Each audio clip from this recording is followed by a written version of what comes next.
ચાલો આજે એક એવી ડરાવણી પણ એકદમ આધુનિક ભૂતિયા વાર્તાની અંદર ઉતરીને એને સમજીએ.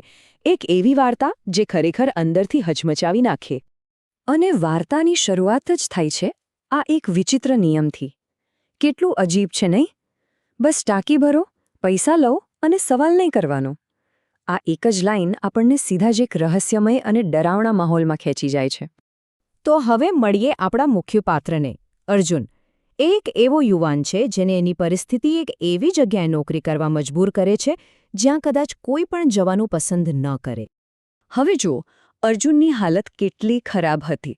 ઘરે મા બીમાર, ફી ભરવાના પૈસા નથી અને સ્કોલરશિપ પણ હાથમાંથી જતી રહી. એવામાં એનો મિત્ર પણ એને ચેતવે છે કે ભાઈ, એ જગ્યા સારી નથી, પણ મજબૂરી સામે એની પાસે બોમ્બે રોડ પરની આ ખતરનાક નોકરી સ્વીકારવા સિવાય કોઈ વિકલ્પ જ નહોતો. અને જેવો એ ત્યાં પહોંચે છે, એને નોકરી કેવી રીતે કરવાની એ નથી કહેવામાં આવતું. એને પહેલો જ આદેશ મળે છે કે એક જૂની લાલ ડાયરી શોધ. કેમ? કારણ કે એમાં જીવતા રહેવા માટેના નિયમો લખેલા છે. તો ચાલો હવે આ રહસ્યના મૂળમાં જઈએ. આખિર એવા તો શું નિયમો હતા જેનું પાલન કરીને અર્જુને આખી રાત કાઢવાની હતી? આ દરેક નિયમ પર જરા ધ્યાન આપો.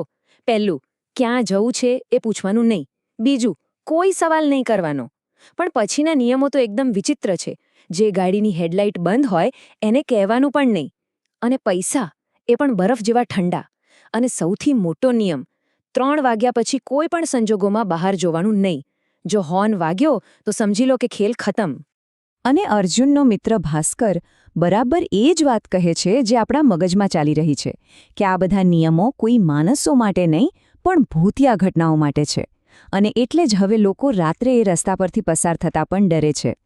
ચાલો હવે જોઈએ કે આ નિયમોની પહેલી કસોટી ક્યારે થાય છે અને કેવી રીતે અર્જુન માટે આ રાત એક ભયાનક સ્વપ્નમાં ફેરવાઈ જાય છે. અને તરત જ પહેલો ગ્રાહક આવે છે. એક કાળી ઓલ્ટો જેની હેડલાઇટ બંધ છે. સીધો જ નિયમ નંબર 3 અહીં લાગુ પડે છે. અને અંધારામાંથી એક અવાજ સંભળાય છે. બસ આટલું જ. એકદમ શાંત અને સીધો આદેશ, ટાંકી ફૂલ કરી દો. આ શાંતિ જ સૌથી વધુ ડરાવણી છે.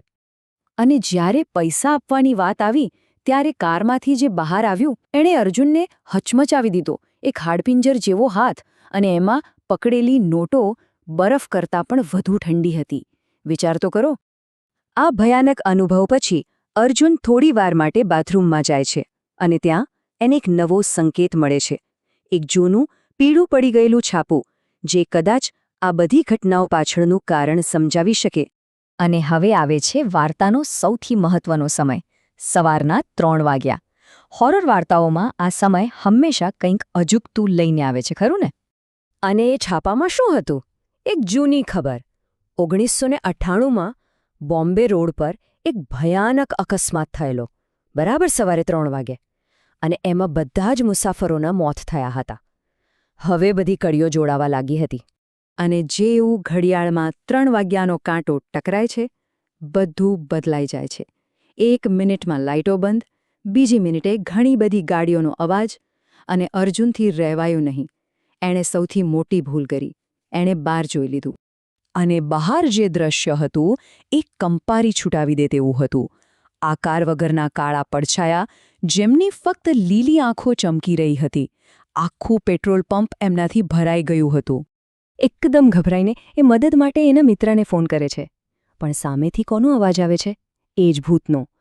ટાંકી ફૂલ કરી દો. આ ક્ષણે અર્જુનને સમજાયું કે હવે બચવાનો કોઈ રસ્તો નથી.